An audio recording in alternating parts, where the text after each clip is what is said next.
കഴുത്തിന്ന് വീട്. വണ്ടിയെല്ലാം തലതിരിഞ്ഞ് പോണ്. അവനെ വിടാൻ യവൻ മഹാ കള്ളനാ സാറേ. യവൻ എന്റെ കണ്ണ് വെട്ടിച്ചിട്ട് അകത്തേക്ക് വരാൻ ശ്രമിച്ചു. യവനെ ഞാൻ വിളിച്ചു വരുത്തിയതാ. താമിട് എന്നപ്പടി പോ. ഈ സ്വീകരണമെല്ലാം നീ ഏർപ്പാടാക്കി. നീ എന്തിനാ ഇപ്പൊ ഇങ്ങോട്ട് കെട്ടിയെടുത്തത്? ഈ വൈകുണ്ഠത്തിൽ നിനക്ക് സുഖവാസമാണല്ലേ?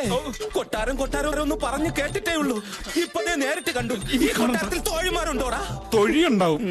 എടാ ഇനി ഞാൻ എങ്ങോട്ടുമില്ല. ഇതാണ് എന്റെ തറവാട്. ഒരുപക്ഷെ ഞാൻ മരിച്ചു കഴിഞ്ഞാൽ ദേ ഈ തിരുമുറ്റത്ത് ഒരു കുഴി കുത്തി എന്നെ അവിടെ ഇട്ട് മൂടണം. എടാ ഞാൻ പറയുന്നു ഒന്ന് കേക്ക്. വരുന്നു. ഈ കൊട്ടാരത്തിൽ സിനിമാ തിയേറ്റർ ഉണ്ടല്ലേ? ദേ ബെല്ലടി കെട്ടി. എടാ അതെന്നെ വിളിച്ചതാ. നീ തൽക്കാലം പോയിട്ട് വിശ്രമിക്കാം. പോടാ. എടാ നീ എടുത്തു ചാടി അദ്ദേഹത്തിന്റെ മുന്നിൽ ചെന്ന് മാറ്റി കുഴപ്പമൊന്നും ഉണ്ടാക്കരുത്. എല്ലാം ഞാൻ പറഞ്ഞ് ശരിയാക്കാം. നീ തൽക്കാലം ഈ കർട്ടന്റെ പിന്നിൽ ഒളിക്ക്. മറച്ചോ നിന്ന് അത് ഞാൻ തരില്ല. വെട്ടിയെടുത്ത് കളയരുത്. അതിനകത്ത് വിലപിടിപ്പുള്ള ജട്ടിയിരിക്കുകയാണ്.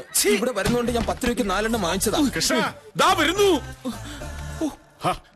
നീ ഇത് എവിടെയായിരുന്നു കൃഷ്ണ? അല്ല അത് വീട്ടിനകത്തോട്ടൊരു ചാവാലിപ്പട്ടി കയറാൻ നോക്കിയിട്ട് ഞാൻ എന്നെ അടിച്ചോടിക്കായിരുന്നു. ചാവാലിപ്പട്ടി നിന്റെ അമ്മായിയുടെ. നീ ഈ ബട്ടൺസ് ഒന്നിട്ടേ. എടാ മറഞ്ഞു നിൽക്കാൻ. എന്താ ഒരു ശബ്ദം?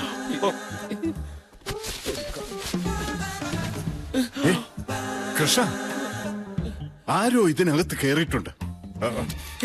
ആരുമില്ല. അല്ലേ ഞാൻ ചോദിക്കാം. ആരും അവിടെ ഇവിടെ ആരുമില്ലെന്ന് പറയടാ. കൃഷ്ണ നീ മാറിക്ക്. ആരടാ ചോദിച്ചത്? തോക്ക് എത്രയും പെട്ടെന്ന് രക്ഷപ്പെടാം.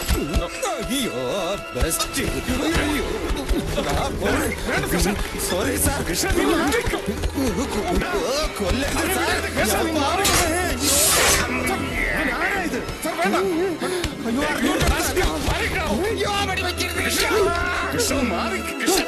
വേണ്ട സാർ വേണ്ട. എടാ ദുഷ്ട നീയായിരുന്നോ? എടാ സാറിന് നഖം വെട്ടാനും ഷേവ് ചെയ്യാൻ തരിച്ച് ചെയ്തോളാം. അല്ല തലമുടി വെട്ടാനും ഒരുത്തം വേണമെന്ന് പറഞ്ഞ് നിന്നെ ഇവിടെ വിളിച്ചു വരുത്തിയത് ശരി തന്നെ. പക്ഷെ അതിന്റെ പേരിൽ ഇതിനകത്ത് കയറി നാശനഷ്ടം വരുത്തി വെച്ചാലുണ്ടല്ലോ. കൃഷ്ണ എടാന്നു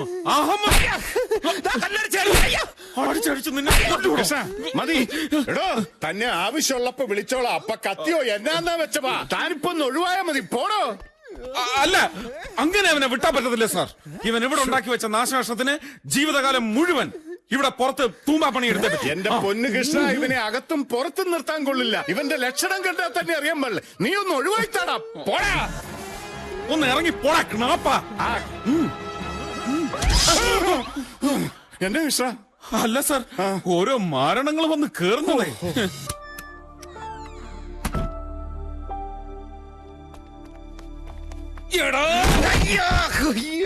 എന്റെ തല പോയി. എടാ ഉണ്ടച്ചോറിന് നന്ദി കാണിക്കാത്ത പരമ ചെറ്റ്. എടാ ഞാൻ തന്ന അഡ്രസ് കൊണ്ട് ഇവിടെ വന്ന് ഞാൻ ഇരിക്കേണ്ട സീറ്റിലിരുന്നിട്ട് നീ എന്നെ വെറും ചാവാലെ പട്ടിയാക്കി. വിടില്ലടാ നിന്റെ ഞാൻ. ആദ്യം നിനക്ക് പറയാനുള്ളത് പറഞ്ഞു തീർക്ക്, എന്നിട്ട് മതി കളരി. ഞാൻ നിന്ന് തരാം. എന്നാ കേട്ടോടാ തെണ്ടി.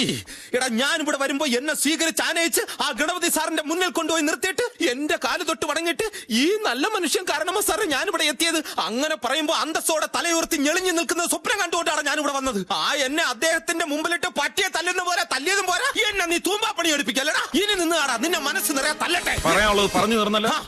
ഇനി എനിക്ക് പറയാനുള്ളത് നീ കേൾക്കണം. ഇന്ന് രാവിലെയും കൂടി ഞാൻ നിന്റെ കാര്യം സാറിനോട് പറഞ്ഞതാ. വേറൊരു ജീവി ഈ വീട്ടിൽ വേണ്ടാന്ന് അദ്ദേഹം തീർത്തു പറഞ്ഞു. പതുക്കെ സാവധാനത്തിൽ അദ്ദേഹത്തെ കാര്യങ്ങൾ പറഞ്ഞ് മനസ്സിലാക്കാമെന്നായിരുന്നു എന്റെ പരിപാടി. അതിനിടയ്ക്ക് കർട്ടന്റെ പിന്നിൽ മര്യാദയ്ക്ക് നിൽക്കാതെ കുന്തം അറിയാൻ ഞാൻ നിന്നോട് പറഞ്ഞോ? അത് പിന്നെ ഞാൻ അയാളുടെ തോക്കിന്റെ വെടി കൊണ്ട് നീ മരിക്കാതിരിക്കാൻ എനിക്ക് അങ്ങനെ പലതും പറയേണ്ടി വന്നു, ചെയ്യേണ്ടി വന്നു. ഇനി നിനക്ക് എന്നെ തല്ലുകയോ കൊല്ലുകയോ എന്താ വെച്ചാ ചെയ്യാം. തല്ലില്ല. എനിക്കറിയാടാ നിന്റെ സ്നേഹം. എടാ തടി നൊന്ത വിഷമത്തിൽ ഞാനങ്ങനെ പറഞ്ഞു പോയാണ്. എന്നെ നിനക്കറിഞ്ഞൂടെ? കുട്ടിക്കാലം മുതലേ നമ്മൾ ഒരേ പാത്രത്തിലുണ്ട്. മുഖത്തോട് മുഖം നോക്കി പറമ്പിൽ വിളിക്കരുതെന്ന് നിനക്ക് ഓർമ്മയില്ലേ? അന്നും നിനക്കായിരുന്നു പൊക്കം കൂടുതല്. ഞാൻ ഇത്രയും പറഞ്ഞിട്ട് നിനക്ക് പിടക്കം മാറിയില്ലേ? അല്ലെങ്കിൽ ഒരു കാര്യം ചെയ്, നീ എന്നെ തിരിച്ചു ചെല്ലിക്കോ. അടിക്കരുത്, തമാശ പറഞ്ഞാണ്. ഞാൻ ഒരു പാവം. അതല്ല, ഒരു വലിയ പ്രശ്നമുണ്ട്. എന്താ?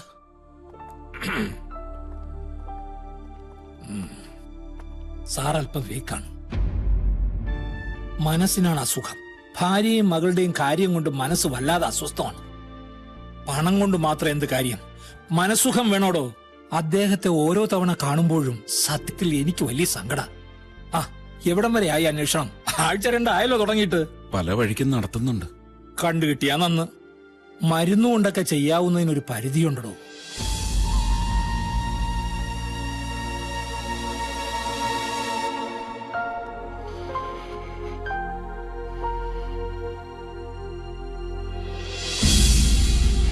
എന്തായാലും 10-20 വർഷം കൊണ്ട് കാണാത്ത ഭാര്യ മോളെ കണ്ടിട്ട് ചാകാന്നുള്ള അങ്ങേരുടെ ഭൂതി നടക്കുമെന്ന് എനിക്ക് ആദായം തോന്നുന്നില്ല.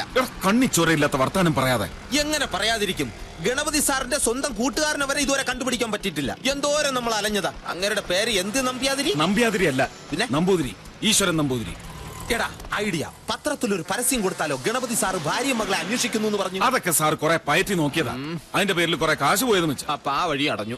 ഞാൻ നോക്കിയിട്ടേ ഒരേ ഒരു വഴിയേ ഉള്ളൂ. എന്ത് വഴി? ഒരമ്മയും മോളെ സംഘടിപ്പിച്ചു കൊടുക്കും. അതിന് വേണ്ടിട്ടല്ലേ നമ്മൾ ഇത്രയും നാൾ കറങ്ങി നടന്നത്. ഇതുവരെ ഒന്നും കിട്ടിയില്ലല്ലോ. എടാ, ഞാൻ ഉദ്ദേശിച്ചതേ ഒരമ്മയും മോളെയും സെറ്റപ്പ് ആക്കി കൊടുക്കുക. ഒറിജിനൽ അല്ല, ഡ്യൂപ്ലിക്കേറ്റ്. ഓ, നിന്നെ എനിക്ക് ഭയങ്കര ഇഷ്ടമാടാ മന്ദബുദ്ധി. എന്ത്? എടാ, പിന്നെ പണ്ട് അങ്ങേരക്ക് ആ സ്ത്രീയെ നല്ല രീതിയിൽ അറിയാന്നുള്ളതുകൊണ്ടല്ലേ അതിലൊരു കുഞ്ഞുണ്ടായത്. ഇനി വേറൊരു സ്ത്രീയെ ഭാര്യ വേഷം കെട്ടിച്ച് അങ്ങേരെ അടുത്തുകൊണ്ട് പോയാൽ അങ്ങനെ വിശ്വസിക്കോ? എന്നാ അമ്മ വേണ്ട, മോള് മതി. കറക്റ്റ്. അമ്മ ചിക്കൻ കുനിയെ വന്ന് ചത്തുപോയി, അങ്ങനെ പറയാം. അങ്ങനെ ഒരു മോളെ കിട്ടിക്കഴിഞ്ഞാൽ അതിന്റെ സന്തോഷത്തിൽ അദ്ദേഹത്തിന്റെ അസുഖം എല്ലാം ഭേദമാവും. പിന്നെ അതിനുവേണ്ടി നമ്മൾ കാണിക്കുന്ന ഈ ചെറിയ കള്ളത്തരം അത് ദൈവം പൊറുക്കൂടാ. പക്ഷെ അങ്ങനെ ഒരു മോളെ എവിടുന്ന് കിട്ടും? അതൊരു പ്രശ്നമേ അല്ല. ഇങ്ങോട്ട് നോക്കെ, ഞാനുണ്ടാ, ഞാൻ റെഡി ആക്കും.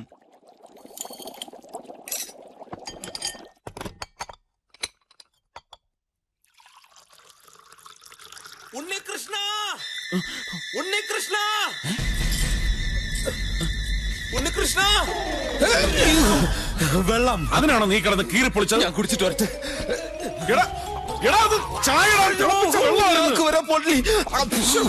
നീ തണുപ്പ് വേണ്ട, ഞാൻ കോള കുടിക്കാം. ദാ, ഒടുക്കത്തെ തലവേദനയ്ക്ക് ഒരു കടുംചായ കുടിക്കാന്ന് വെച്ചപ്പോ നീ അത് തുപ്പിയും കളഞ്ഞു. എന്നാ തണുത്തോളം. തണുത്താണെന്ന് നോക്കട്ടെ. ആ, തണുത്ത് വരാം. എടാ, നീ അറിഞ്ഞ തേടിയ കാല് വള്ളി ചുറ്റി. എടാ, ആ ഗണപതി സാറിന്റെ മകളാകാൻ പറ്റിയ ഒരെണ്ണത്തിന് ഞാൻ പോക്കി. അതേടാ, കണ്ടാ ഗണപതി സാറിന്റെ മകളല്ലാന്ന് ഒരു കണ്ണുമുട്ടനും പറയില്ല. എന്നിട്ട് എവിടെ? എടാ, താഴെ ഹാളിൽ വെയിറ്റ് ചെയ്യുന്നു. പോയാ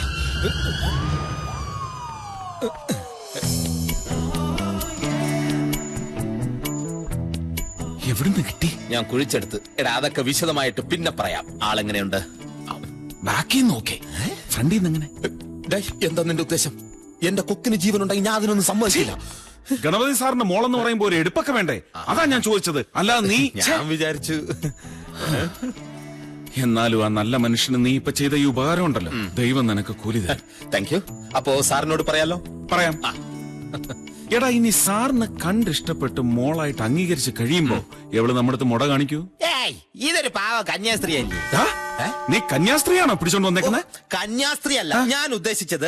അഹങ്കാരവും ജാടയും കുഴിത്തുരുമ്പൊന്നും ഇല്ലാത്ത ഒരു പാവം കന്യകയായ സ്ത്രീ എന്നാണ് ഉദ്ദേശിച്ചത്. എന്നാ ഇനിയിപ്പോ വൈകിക്കാണ്ട് നീ എവിടെങ്കിലും മാറി നീ. ഞാൻ പോയി സാറിനോട് പറഞ്ഞിട്ട് എങ്ങനെ കഷ്ടപ്പെട്ട് അധ്വാനിച്ച് എനിക്ക് ഇവിടെ കൊണ്ടുവരാമെങ്കിൽ ഈ വിവരം ഞാൻ തന്നെ സാറിനോട് പോയി പറയാം. നീ പോയി പറയാനോ? എടാ, നിന്നെ ഇവിടെ കണ്ടാലുണ്ടോ? ഒരു കുഴപ്പമില്ല. ഇന്നലെ ഉച്ചയ്ക്ക് മണിയടിച്ചപ്പോ ഞാനല്ലേ ചൂടുവെള്ളമായിട്ട് പുള്ളിയുടെ അടുത്ത് പോയത്. അപ്പൊ അയാള് പച്ചയ്ക്ക് എന്റെ മുഖത്തൊക്കെ ചോദിക്കുക, നിന്നോടൊപ്പം ഉള്ള ഒളിച്ച താമസമൊക്കെ സുഖം തന്നെ അല്ലേന്ന്. ഞാൻ അവിടെ ഒന്ന് ഒരേ ചിരി. എന്നാലും ഇത് വളരെ ഗൗരവമുള്ള ഒരു കാര്യമായതുകൊണ്ട് ഞാൻ തന്നെ പോയി പറയുന്നതിന്റെ ശരി. എന്നിട്ട് വേണം അതിന്റെ ക്രെഡിറ്റ് മുഴുവൻ നിനക്ക് തട്ടിയെടുക്കാൻ. മോനെ, പോപ്പിനെ നീ കുർബാന ഓതാൻ പഠിപ്പിക്കല്ലേ. ഞാൻ തന്നെ പോവും. അവിടെ പോക്കുണ്ട്. അയ്യോ, പേടി, എനിക്ക് പേടിയാ. എന്നാലും പോവും. ഹായ് കുട്ടി, അവിടെ നിൽക്കേ.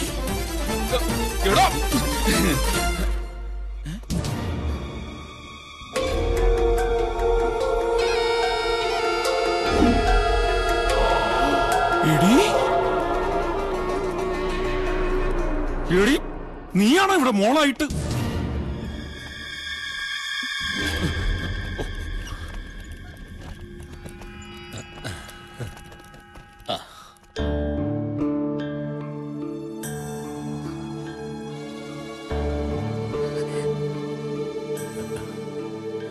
പാവം കുട്ടി.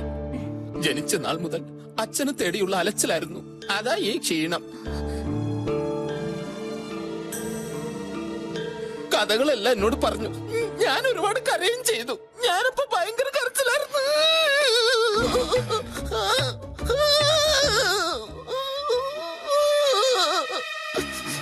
എനിക്ക് താങ്ങാൻ പറ്റുന്നില്ല. ഞാൻ ഉരുട്ടട്ടെ? ഏറ്റില്ല, നീ കൊണ്ടുവന്നാണെന്ന് പറഞ്ഞാ മതി. പൊളിഞ്ഞടി ഭയങ്കരി, നീ മോളാണെന്നുള്ള കാര്യം സാർ വിശ്വസിച്ചിട്ടില്ല. എടി എന്തടി നീ വിചാരിച്ചത്? നിന്റെ മറ്റേ തൊഴിലിനുള്ള ഏരിയയാണിതെന്നോ? ശരിക്കും നിങ്ങൾ തമ്മിൽ പരിചയമുണ്ടായിരുന്നോ? അവളോട് തന്നെ ചോദിച്ചു നോക്ക്, പറഞ്ഞു തരും. പിന്നെ ഉദ്യോഗം എന്താണെന്നും കൂടെ ചോദിച്ചോണം. എന്റെ ദൈവമേ, അയ്യോ അതെ, ഇവിടെ വിലപിടിപ്പുള്ള ഒരുപാട് സാധനം ഉള്ളതാന്ന് ഇവിടെ തന്നെ കാണണം. ഞാൻ വന്നിട്ട് 100ലേക്ക് വിളിക്കാം. 100 എന്ന് പറയുന്ന ഫയർഫോഴ്സിന്റെ നമ്പറില്ലേ? കുട്ടി, ശരിക്കും ഇവിടെ എന്താ സംഭവിച്ചത്? ഒരു ബെല്ലടി കേട്ടു. ശരിയാ, ആ ബെല്ലടി ഞാനും കേട്ടു. എന്താ പറഞ്ഞേ?